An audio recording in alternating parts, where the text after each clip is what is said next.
pessoas queridas do canal Paz e Bem. Estou aqui na minha terceira participação. Gostaria de me apresentar para quem ainda não me conhece. Meu nome é Mônica Mendes, eu sou carioca de nascença, baiana de coração. Faço parte do coletivo Espíritas à Esquerda, sou uma mulher negra, de pele clara, parda. Meus olhos são pretos, meus cabelos são pretos. Eu estou presa agora aqui com um coque. Sou mãe, filha, irmã, amiga, esposa e administradora de formação.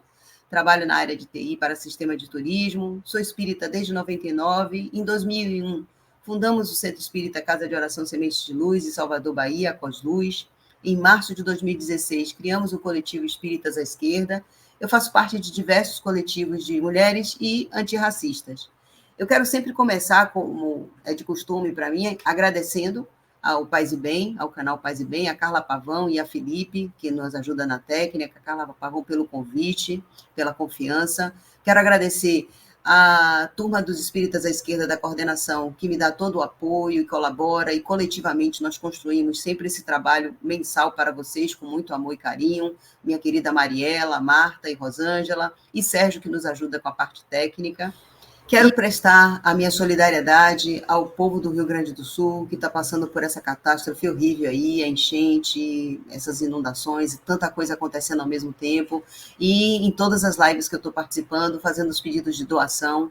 Eu sempre recomendo, nós do Espíritas à Esquerda, sempre recomendamos o MST e o MTST, porque são instituições que nós conhecemos, são instituições sérias, mas vocês podem doar para instituições que vocês conheçam, divulgar. O importante, gente, é a ajuda, a doação, a contribuição.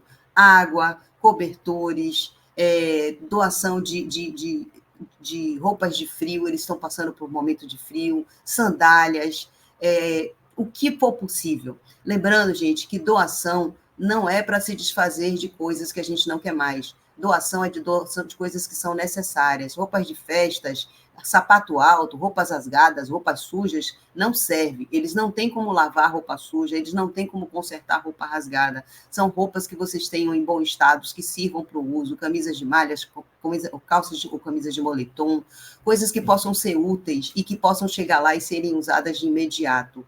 Então, assim, vamos contribuir, vamos ajudar, vamos nos colocar.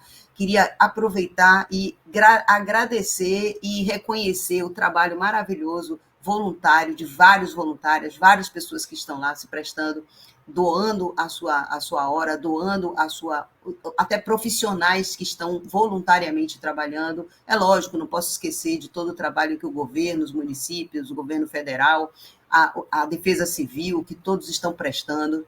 Muito, muito, muito, muito obrigada e minha gratidão para todos. Vou falar também, convidar vocês para os nossos evangelhos todos aos sábados, de 9 às 10, que a gente faz todos os nossos canais, nossas redes sociais, e também convidar vocês para o nosso evento do dia 13 de julho, lá em Brasília, no Sindicato dos Bancários. Será o nosso terceiro encontro nacional do Coletivo Espíritas à Esquerda.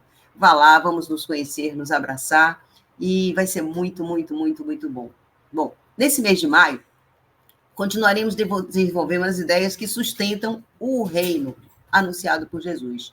Vamos aproveitar esse momento, como espíritas, para refletir um pouco sobre essa proposta da tese do reino e suas relações com a questão do trabalho na nossa sociedade e das suas consequências na vida das trabalhadoras e dos trabalhadores. O mês de maio é marcado por datas como o 1º de maio, que é o Dia Internacional do Trabalhador e das Trabalhadoras, o Dia das Mães, segundo domingo de maio, o 13 de maio, que nos lembra a abolição da escravatura no Brasil, em 1888, e a condição histórica do trabalho de negras e negros, e até mesmo o Dia Internacional da Família. Todas essas datas, gente, nos remetem necessariamente a questões do trabalho. Então, dentro da nossa proposta de trazer o espiritismo para a nossa realidade, vamos falar um pouco sobre como Kardec e os espíritos do século XIX trataram desse tema e do papel da mulher no mercado de trabalho, e também como os sociólogos trataram e tratam esse tema. No dia 1º de maio de 1886, em Chicago, nos Estados Unidos, houve uma greve nas fábricas dessa cidade, que à época já era um grande centro urbano e industrial dos Estados Unidos. A data foi marcada pela reunião de milhares de trabalhadoras e trabalhadores que reivindicavam a redução da jornada de trabalho de 13 para 8 horas diárias. Essa greve foi duramente reprimida pelo aparato policial local. Em 1889, num congresso da Segunda Internacional Socialista, realizado em Paris, que reuniu os principais partidos socialistas e sindicatos de toda a Europa, foi escolhido, então, o dia 1º de maio como o Dia do Trabalhador. Gente, do trabalhador. Não vamos tentar dizer que é o Dia do Trabalho, é o Dia do Trabalhador e das Trabalhadoras que lutaram para que nós pudéssemos hoje desfrutar de uma carga horária de 8 horas. Então, no dia 1º de maio, como Dia do Trabalhador, trabalhadoras, pelos seus participantes, como uma forma de valorizar, de ressaltar, de destacar e de agradecer aos operários e operárias reprimidos nessa greve. O dia 1º de maio foi assim, oficialmente reconhecido como feriado em 1919 na França, após a legislação garantir a jornada de trabalho de 8 horas por dia. Posteriormente, tornou-se feriado na Rússia, em 1920, e aqui no Brasil, só em 1925, durante o governo do presidente Arthur Bernardes, que foi reconhecido como feriado nacional. É feriado em vários países do mundo. Após contextualizar a origem do feriado de 1º de maio, pretendemos agora falar breve e especificamente sobre algumas relações entre as mulheres e o trabalho, como a invisibilização do trabalho doméstico, o controle moral sobre os corpos femininos e o seu papel na sociedade. Outras importantes questões relativas ao trabalho poderiam ser ainda abordadas, mas não vou conseguir tratar aqui nesse vídeo de hoje porque vai ficar muito extenso. Como, por exemplo, o que, Mônica? O problema do trabalho análogo à escravidão é um problema que precisa ser tratado por nós espíritas, que até hoje são encontradas pessoas em situações em lavouras, indústrias têxteis e até mesmo em casas de família, trabalhando dessa forma. E também a questão do trabalho voluntário, que foi o que eu comecei agradecendo, dando toda a minha gratidão às pessoas que estão atuando agora no Rio Grande do Sul, e nós espíritas, né, tem outras religiões também que fazem muitos trabalhos voluntários, isso é muito válido. O trabalho dos voluntários do Rio Grande do Sul é que eu estou citando especificamente, até por gratidão, porque está bastante destacado nessas últimas semanas por conta dessa tragédia que estamos, infelizmente, acompanhando, né, no Rio Grande do Sul. As comemorações do mês de maio nos dão a rica oportunidade para trazer à tona uma importante reflexão que foi levantada como pauta social pelo tema da redação do Enem do ano passado, que propunha aos estudantes escrever sobre os desafios para o enfrentamento da invisibilidade do trabalho de cuidado realizado pela mulher no Brasil. Que oportunidade brilhante, né? Inicio lembrando que, antes disso, em 2018, uma greve de mulheres parou a Espanha com a adesão de mais de 5 milhões de participantes à marcha grevista. As organizadoras da huelga, feministas, exigiam uma sociedade livre da opressão sexista e da exploração do trabalho da mulher, em que a solução seria a necessária luta contra o patriarcado e o capitalismo, pois essa aliança entre essas formas de opressão nos quer obedientes, submissas e caladas, sob o lema: se nós outras paramos, se para é o mundo. Se nós paramos, paramos o mundo. As grevistas espanholas cruzaram os braços e saíram às ruas no dia 8 de março, interrompendo todas as atividades produtivas e reprodutivas. O que podemos conversar sobre as relações entre a greve das feministas espanholas e o tema do Enem, os direitos reprodutivos, a lei do trabalho na filosofia espírita de Kardec e a tese do reino anunciado por Jesus?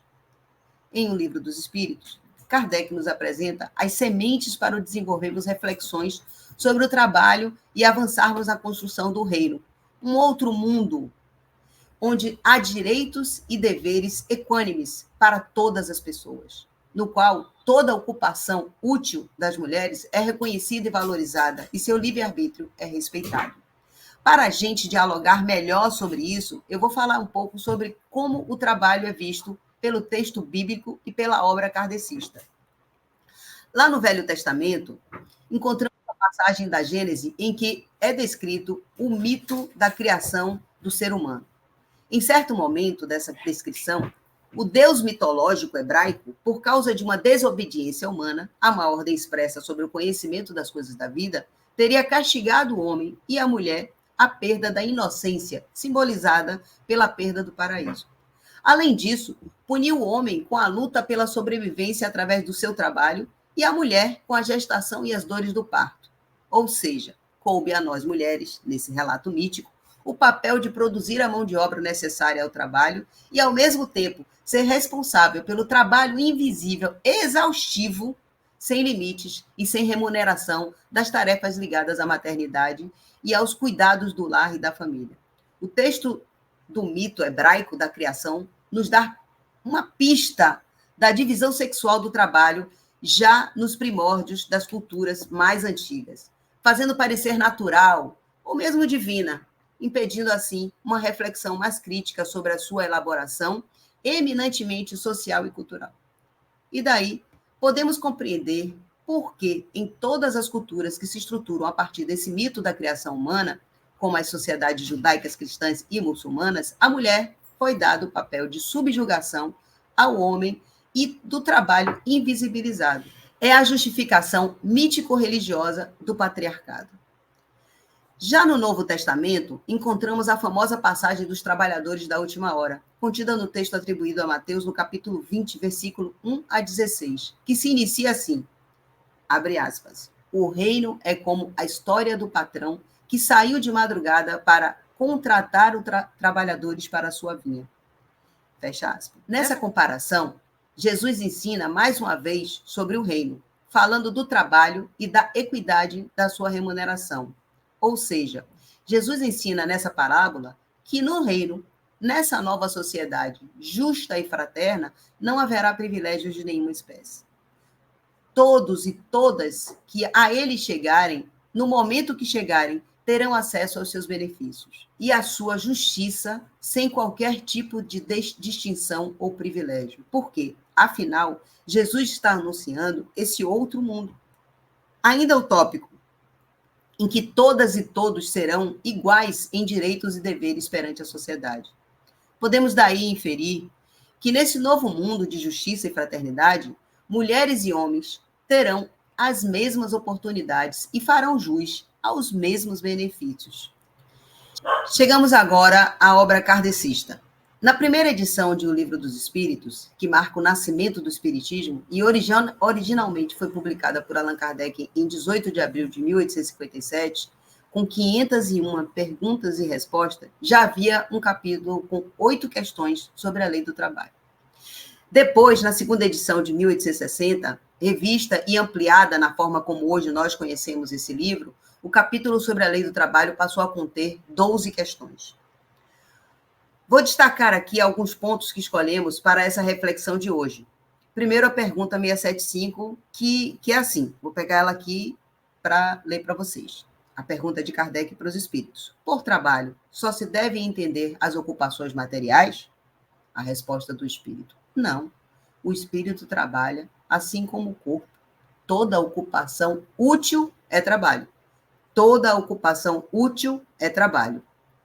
Ao afirmar que toda ocupação útil é trabalho, os espíritos estão sugerindo que as atividades domésticas cotidianas da mulher, por exemplo, que são invisibilizadas pela sociedade, são sim reconhecidas como trabalho, apesar de nós, sabemos, não serem remuneradas e não gozarem de direitos trabalhistas, como férias, carga horária máxima, descanso remunerado, direito à aposentadoria, entre tantas outras coisas que nós bem sabemos, por ser mulher, quais são as obrigações das mulheres. Será que a obrigação é só nossa? Nesse sentido, é possível estabelecer uma relação entre a visão de Kardec e a greve feminista na Espanha, que eu já citei, que denunciou a exploração do trabalho reprodutivo e do cuidado realizado pelas mulheres.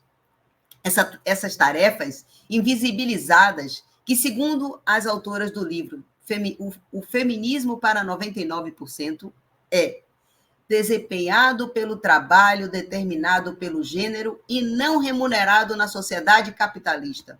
São essas também as ocupações úteis, das quais Kardec fala, e o capital se beneficia, mas não paga. São elas que sustentam a sociedade patriarcal e o capitalismo há séculos, porque se não fossem as mulheres, os homens não poderiam sair para trabalhar. Se não fossem as mulheres, as crianças não eram criadas e educadas, a roupa não estava lavada e a comida não estava feita, e a casa não estava limpa. Merece também um comentário, gente, com a questão 683, que diz o seguinte: qual o limite do trabalho?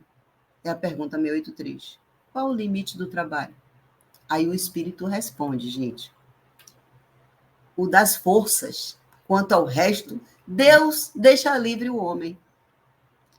Essa resposta pode nos remeter à ideia de que o indivíduo deve trabalhar à exaustão, ou seja, enquanto houver forças, deve o trabalhador produzir, relegando o descanso, como posto na questão 682, à mera reparação das forças do corpo.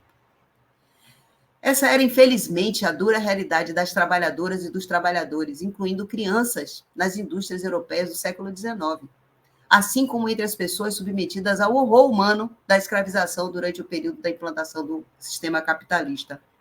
É preciso ressaltar que, atualmente, se entende que as pessoas precisam também de tempo adicional, além do trabalho e do descanso do corpo, para atividades lúdicas e de lazer, bem como para estar com suas famílias e amigos, familiares e amigos. Portanto, a resposta dada pelo espírito, apesar de ser, para o momento de Kardec, um avanço diante da excessiva exploração do trabalho em que se vivia, de certa forma, também limitava o avanço das conquistas dos direitos trabalhistas, já que propunha a atividade laboral até o limite das forças do corpo. Ainda nesse capítulo, gente, sobre o trabalho, o próprio Kardec faz alguns comentários que valem ser analisados aqui, falando sobre a desordem econômica que, vez por outra, acomete a sociedade, causando miséria e problemas diversos.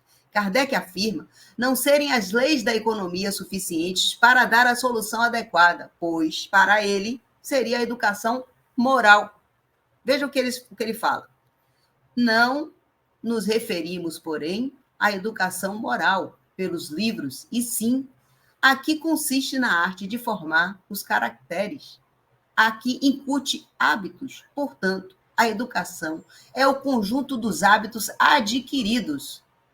Bem, a verdadeira solução para os graves problemas sociais, pois, ainda segundo ele, Kardec, seria educar moralmente os trabalhadores e as trabalhadoras, únicos responsáveis pela miséria que os acometia, já que, segundo Kardec, a desordem e a imprevidência são duas chagas que só uma educação bem entendida pode curar. Gente, o que esse texto de Kardec está afirmando com todas as letras é que os problemas sociais não são causados pela exploração do trabalho feito pelo sistema capitalista de produção, e sim pela imprevidência da população trabalhadora. Ou seja, para Kardec, a culpa da miséria e da opressão sofrida é das próprias pessoas que vivem. Segundo ele, sem princípios, sem freio, e entregues aos seus próprios instintos. Gente, para ele, a culpa é da vítima. Vale ressaltar que outros pensadores dessa mesma época de Kardec e até anteriores a eles já enxergavam o problema da situação da exploração do trabalho de outra forma, identificando o próprio sistema capitalista como o único responsável pela miséria do povo e precariedade das condições de trabalho. Precariedade. Podemos citar obras da dupla Karl Marx e Friedrich Engels, como Os Manuscritos Econômicos e Filosóficos, que é de 1844. A Sagrada Família, também de 1844. A Ideologia Alemã, de 1845. O Manifesto do Partido Comunista, de 1848. E, é claro, o Capital, cuja primeira edição foi lançada em 1867. Além da dupla Karl Marx e Friedrich Engels, nós temos também o Proudhon, com suas obras conhecidas como O que é a Propriedade, em 1840, e A Filosofia da Miséria, em 1846. Além de outras obras e outros autores, como Charles Fourier, Ludwig Feuerbach e Bruno Bauer. Então, assim, existia já um outro conhecimento, já existiam outras vozes da ciência, da sociologia, que já trazia o problema que a sociedade estava vivendo. Além de falar do trabalho como uma lei divina nesse capítulo específico, há também no capítulo sobre a lei da igualdade a fala sobre o papel distinto de mulheres e homens na sociedade, contida na famosa questão 822, já citada por mim nos vídeos anteriores aqui publicados no canal Paz e Bem, que afirma ser a igualdade entre os gêneros apenas de direitos, não de função. Diz o texto de Kardec, dos direitos sim, das funções não. Preciso é que cada um esteja no lugar que lhe compete. Ocupe-se do exterior o homem e do interior a mulher. Cada um de acordo com a sua aptidão. Eu já disse e repito, lugar de mulher é onde ela quiser. E aí é muito estranho essa fala diante que nós tínhamos nessa época já mulheres trabalhando.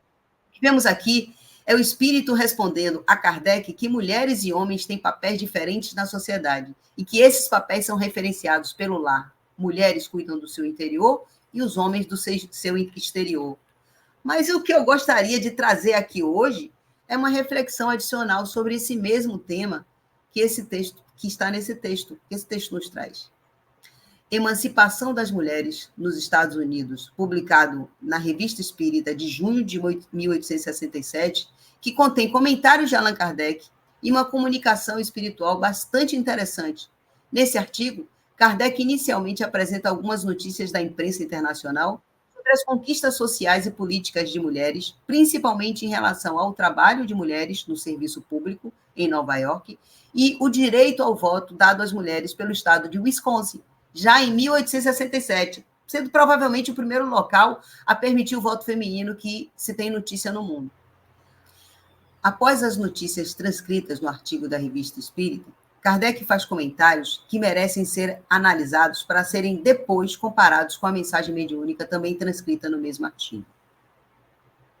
É importante destacar que nesses comentários escritos por Kardec em 1867, podemos ver a mesma opinião já lida em Um Livro dos Espíritos desde 1857. 10 anos depois, vemos que a forma de pensar do sistematizador do Espiritismo não mudou em quase nada, pois entende que, apesar de homens e mulheres terem os mesmos direitos, devem exercer atividades distintas em função das características do gênero de cada um. Como quando diz, por exemplo, que há, pois, atribuições bem caracterizadas, conferidas a cada sexo pela própria natureza. E as atribuições implicam deveres especiais que os sexos não poderiam cumprir eficazmente saindo de seu papel. E sobre a luta das mulheres para exercer quaisquer atividades que queiram, diz Kardec, ora, é para temer, e é o que ocorrerá. Que na febre da emancipação, que atormenta, a mulher se julgue apta a preencher todas as atribuições do homem e que, caindo num excesso contrário, depois de ter tido muito pouco, queira ter em demasia. Olha a fala de Kardec. Kardec está nos dizendo de forma explícita, mulheres, coloquem no seu lugar. E o seu lugar, segundo ele, como lido até em O Livro dos Espíritos, eram as atividades do lar. Mas, apesar dessa opinião de Kardec, mulheres e crianças trabalhavam em absurdas jornadas nas fábricas europeias daquele período em que ele vivia, mostrando que sua forma de pensar, já naquela época, não estava alinhada com a realidade. Portanto, que não se diga por aí, por favor, que uma crítica a esse texto kardecista seja anacrônica ou descontextualizada. Não, gente. Há problemas evidentes nesse texto que devem ser analisados e enfrentados de forma madura e tranquila, mostrando que nós, espíritas, podemos e devemos afastar toda a proposta de leitura dogmática e fanática dos textos kardecistas, que reforce ideias machistas, misóginas, racistas, entre outras formas de discriminação humana. Isso nós não podemos aceitar. Nós temos que entender e, de forma madura, tratar isso. Eu vou ler agora a mensagem mediúnica contida nesse mesmo artigo, que foi uma mensagem que foi da Sociedade de Paris, de 10 de maio de 1867, do médium Sr. Morin, em Sonambulismo Espontâneo. Foi uma dissertação verbal e foi transcrita. Em todos os tempos, os homens têm sido orgulhosos. É um vício constitucional inerente à sua natureza. O homem, falo do sexo, o homem, forte pelo desenvolvimento dos seus músculos, pelas concepções um tanto ousadas de seus pensamentos, não levou em conta a fraqueza a que se faz alusão nas santas escrituras, fraqueza que fez a desgraça de toda a sua descendência. Julgou-se forte e serviu-se da mulher, não como de uma companheira, de uma família, mas dela se servindo do ponto de vista puramente bestial, transformando-a num animal bastante agradável e acostumando-a a manter-se respeitosamente distância do Senhor. Mas, como Deus não quis que uma metade da humanidade fosse dependente da outra, não fez duas criações distintas, uma para estar constantemente a serviço da outra. Quis que todas as criaturas pudessem participar do banquete da vida e do infinito na mesma proporção. Nesses cérebros, por tanto tempo mantidos afastados de toda a ciência, como impróprios a receber os benefícios da instrução, Deus fez crescer como contrapeso astúcias que põem em xeque as forças do homem. A mulher é fraca, o homem é forte, concebe-se, mas a mulher é astuciosa. E a ciência, contra a astúcia, nem sempre triunfa. Se fosse a verdadeira ciência, ela a venceria, mas é a ciência falsa e incompleta. E a mulher facilmente encontra o seu calcanhar de Aquiles. Provocada pela posição que lhe era dada, a mulher desenvolveu o germe que sentia em si, a necessidade de sair do seu aviltamento, que lhe deu o desejo de romper suas cadeias. Segui sua marcha, tomai-a desde a era cristã e observai-a. Vê-la-eis cada vez mais dominante, mas ela não consumiu toda a sua força. Conservou-a para tempos mais oportunos e aproxima-se a época em que chegará a sua vez de exibir. Aliás, a geração que se ergue traz em seus flancos a mudança que nos é anunciada desde muito tempo. E a mulher atual quer ter na sociedade um lugar igual ao do homem.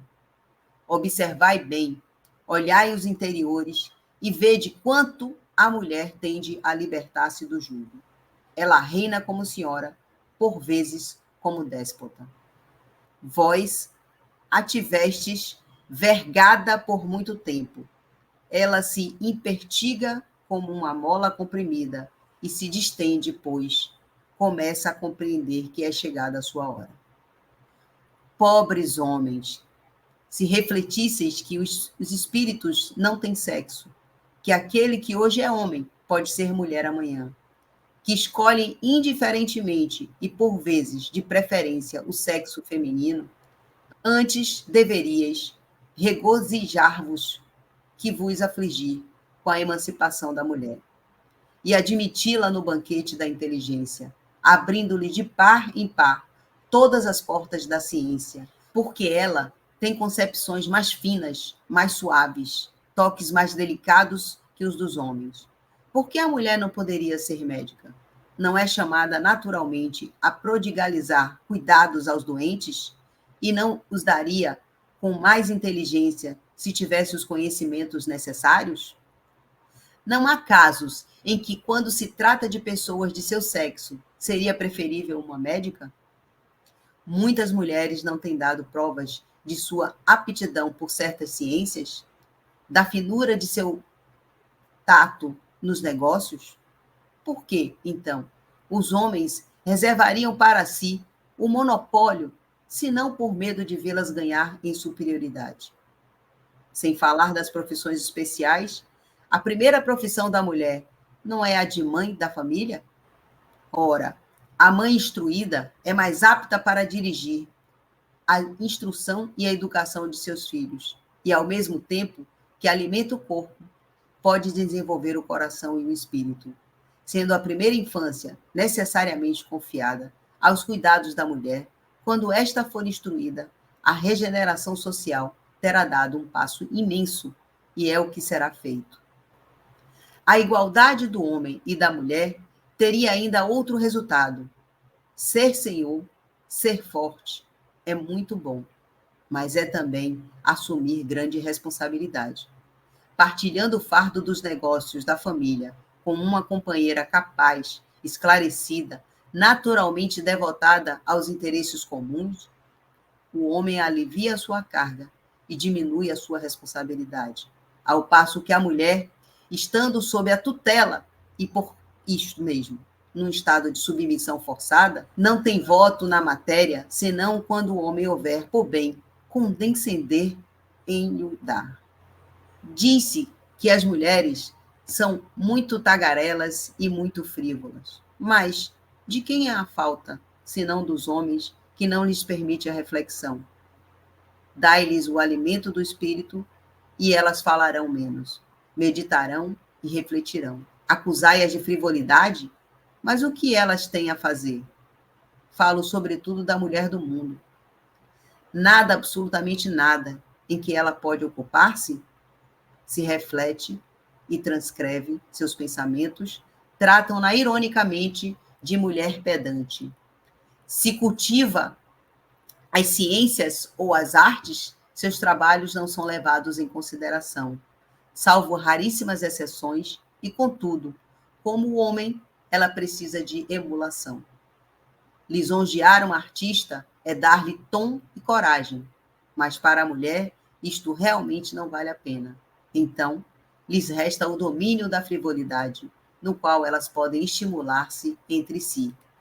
Que o homem destrua as barreiras que o seu amor próprio opõe à emancipação da mulher, e logo haverá alçar o seu voo, com grande vantagem para a sociedade.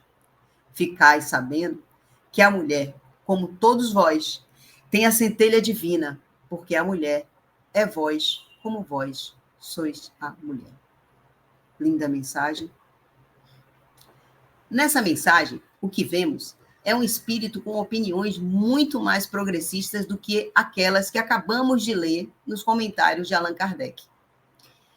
Nessa comunicação oral, o espírito afirma que a mulher poderia, por exemplo, ser médica ou empresária e que a emancipação feminina seria uma conquista positiva para toda a sociedade.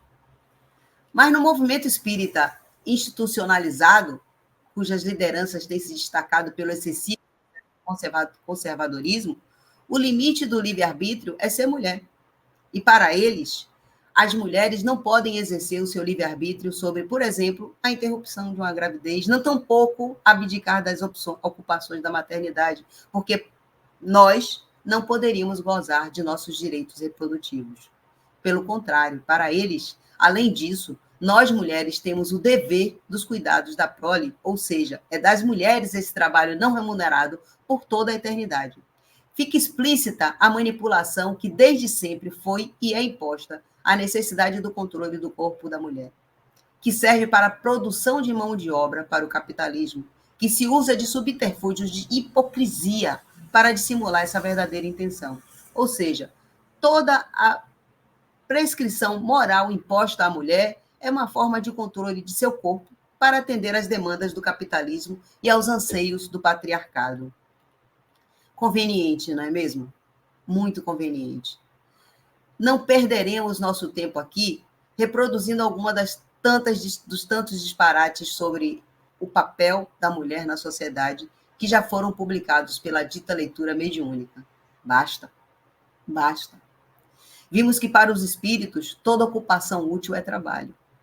E de acordo com o artigo 23 da Declaração Universal dos Direitos Humanos, toda pessoa tem direito ao trabalho justo e remunerado, à livre escolha do trabalho e à condição equitativas e satisfatórias de trabalho. Assim, como mulheres espíritas à esquerda, lutamos pelo reconhecimento do trabalho de cuidado realizado pelas mulheres, por nossos direitos reprodutivos universais e irrestritos, assim como por nossa liberdade de decisão. A luta pelo reconhecimento ao trabalho invisibilizado das mulheres é árdua, como demonstra a produção acadêmica da socióloga contemporânea Silvia Federici, com 82 anos. É dela a célebre frase: eles dizem que é amor, nós dizemos que é trabalho não remunerado. Na sua extensa literatura feminista, ela aborda o tema do trabalho das mulheres em muitos textos. Por isso, reuniu-os na obra O Ponto Zero da Revolução, Trabalho Doméstico, Reprodução e Luta Feminista, lançada em 2019, no qual ela reúne seus artigos em diferentes fases do feminismo, demonstrando a evolução de seu pensamento sobre o tema e, ao mesmo tempo, apresenta os movimentos feministas de cada uma delas. Silvia Federici, em seus textos, articula o trabalho doméstico e suas relações com o sistema capitalista. E, ao mesmo tempo, defende a autonomia dos corpos das mulheres. Ela afirma que o trabalho doméstico não desapareceu e sua desvalorização financeira e de outros tipos continua a ser um problema para muitas de nós, seja ele remunerado ou não. E ela continua: é importante reconhecer que, quando falamos em trabalho doméstico, não estamos tratando de um trabalho como os outros, mas sim da manipulação mais disseminada e da violência mais sutil que o capitalismo já perpetuou contra qualquer setor da classe trabalhadora. E diz que você não trabalha porque gosta, ou porque é algo que brota naturalmente dentro de você, mas porque é a única condição sob a qual você está autorizado a viver. Em síntese, encontramos em Kardec sementes do reino anunciado por Jesus. Na filosofia espírita, há um longo caminho para o reconhecimento dos direitos reprodutivos universais das mulheres em um outro mundo possível. O que deve vir para o século XXI é o espiritismo. Deixemos Kardec no contexto sócio-histórico do século XIX, quando mulheres ainda não tinham nem direito ao voto. O reino é o mundo possível, onde todas as pessoas respeitam e são respeitadas.